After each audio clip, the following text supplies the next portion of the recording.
Tous les personnels éducatifs qui gravitent autour de l'enfant dans le premier degré et qui souhaitent monter un projet de promotion des habitudes de vie favorables à la santé peuvent mobiliser l'équipe CAPS par mail ou par téléphone afin d'être accompagnés et ou formés. Comme son nom l'indique, l'accompagnement ne consiste pas à intervenir à la place de l'enseignant ou de l'animateur. Il s'agit de construire avec lui son projet en s'appuyant sur les étapes de la méthodologie de projet. Un fichier de suivi est systématiquement généré afin de suivre et de garder une trace des projets accompagnés et de recueillir des indicateurs d'évaluation. Cet outil interne a été co-construit avec l'IREPS et le RES Grand Est. L'approche est globale car le projet mobilise différents champs d'intervention en promotion de la santé, tels que les compétences des professionnels, l'environnement familial, organisationnel, matériel ou encore la politique, de la structure ou de la classe. Puisque les habitudes de vie sont dépendantes les unes des autres et que c'est bien la combinaison de leurs effets qui influe sur l'état de santé, l'équipe CAPS encourage fortement de travailler différentes thématiques parmi l'alimentation, l'activité physique quotidienne, le sommeil, l'usage raisonné des écrans et le bien-être. Par exemple, un usage intensif des écrans peut entraîner différentes problématiques sur le sommeil, autour du grignotage et de la sédentarité. Le passeport santé est le support phare d'éducation à la santé en classe. Il est co-construit avec les professionnels. Il a pour vocation d'informer l'élève, de l'inviter au questionnement, puis à l'action.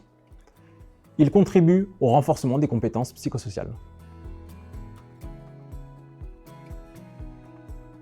Je m'appelle Céline Allaire, je suis enseignante à l'école Rosa Parks à Strasbourg en REP+. Et il y a plusieurs années, j'ai mis dans ma classe un projet de petit déjeuner pédagogique. Et il me manquait des notions et des connaissances en valeurs nutritionnelles et pour tout ce qui concerne l'équilibre alimentaire. Et dans ce cadre-là, j'ai pu travailler avec l'équipe de CAPS qui m'a beaucoup aidée, qui m'a apporté des ressources. Et parallèlement à ça, j'ai rencontré Léo qui fait de l'activité physique et avec qui j'ai travaillé pour mettre en place l'activité physique quotidienne dans l'emploi du temps.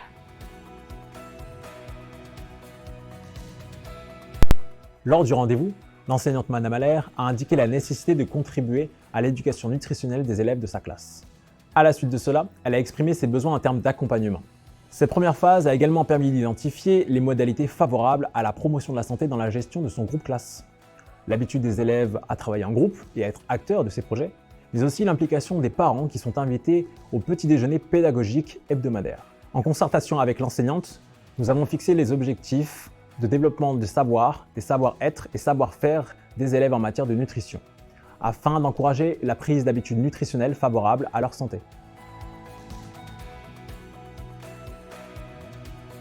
Dans un second temps, et toujours en concertation avec l'enseignante, nous avons décliné un plan d'action qui prévoit de travailler sur les compétences de l'enseignante, le volet espace-temps et le volet familial.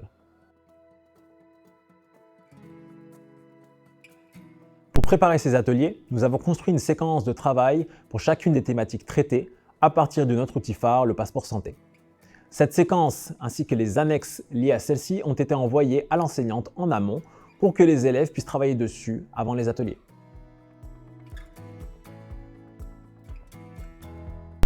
Donc j'ai pris connaissance des documents que nous a envoyés CAPS et j'ai pu travailler pour anticiper la venue des intervenants, notamment pour ce qui est de l'activité physique, le travail autour du vocabulaire qu'ils ont pu réinvestir lorsque Léo est venu, et puis pour le travail avec Mélodie autour de la nutrition. On a pu aborder deux thèmes, les valeurs nutritionnelles du repas qu'on a pris ce jour-là, et la variété et la diversité des petits déjeuners qu'on peut prendre dans le monde, ce qui a été un apport culturel intéressant pour les enfants et pour les parents. Avec Léo, on a travaillé autour de l'activité physique quotidienne.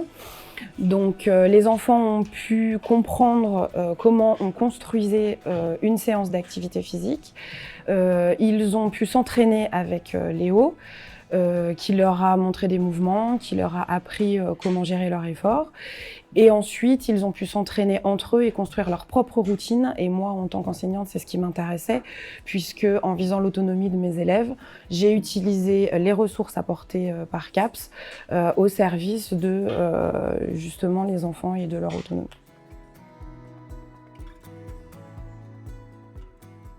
En fin d'année et avant de faire le bilan avec l'enseignante, l'équipe CAPS a complété une fiche de capitalisation d'expérience dans une démarche d'amélioration de l'accompagnement. Dans le cadre de ce projet, plusieurs champs d'intervention en promotion de la santé ont été touchés.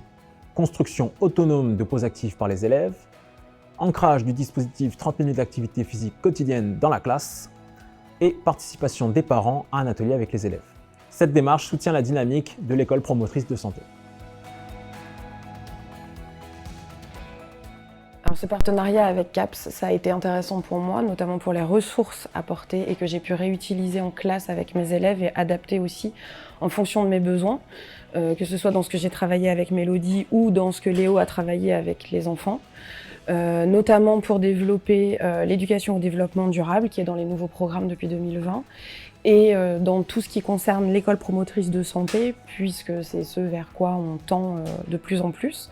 Ça m'a aidé à trouver des idées et à renouveler mes idées régulièrement et à mobiliser les enfants sur ces deux questions fondamentales.